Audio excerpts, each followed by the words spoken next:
একে অপরকে নিজেদের জীবনের থেকেও বেশি ভালোবাসে আরণ্যক আর রোশনাই, কিন্তু নিজেদের মনের কথাটা কেউ কাউকে মুখ ফুটে বলতেই পারছে না। আরণ্যক অসুস্থ, এটা দেখেই উতলা হয়ে ওঠে রোশনাই।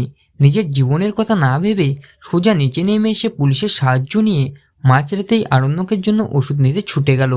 আর ওষুধ নিয়ে হোটেলে ফিরে এসে আরণ্যককে অনেক কষ্টে ওষুধ খাইয়ে দিল রোশনাই। কিন্তু তারপরেও কোনোভাবেই আরণ্যকের জ্বর না নামলে অসহায় হয়ে পড়ে। একা একা মনে মনে বলতে থাকে, ওষুধ দেওয়ার পরেও তো স্যারজির জ্বরটা কিছুতেই কমছে না, এবার আমি কি করব। তখনই রোশনাই সিদ্ধান্ত নেয় জলপট্টি দেবে, আর তারপরেই আরণ্যকের মাথায় জলপট্টি দিতে শুরু করে রোশনাই। সেই সময় আরণ্যক বিড়বিড় করে মনে মনে বলতে থাকে, রোশনাই, তুমি আমাকে এইভাবে অপমান করতে পারলে? আমি তো তোমাকে বড্ড ভালোবাসি রোশনাই। আমি তো আমার মনকে কন্ট্রোল করতে পারি না। যতবার ভাবি গরিমাকে বিয়ে করে সুখে সংসার করব, ততবার তোমার ওই মুখটা আমার সামনে ভেসে ওঠে।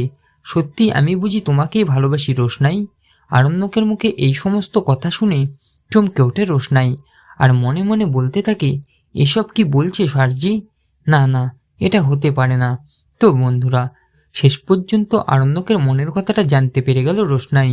আর এবার যদি রোশনাইকে সত্যি সত্যি জড়িয়ে ধরে ভালোবাসি বলে কাছে টেনে নেয় আরণ্যক, তাহলে আপনাদের কেমন লাগবে কমেন্ট করে অবশ্যই জানান। মূল ধারাবাহিক দেখতে হলে অবশ্যই চোখ রাখুন স্টার জলসার পর্দায়। আর এমনই আপডেট প্রতিদিন সবার আগে পেতে হলে আমাদের এই চ্যানেলটাকে অবশ্যই সাবস্ক্রাইব করে দিন।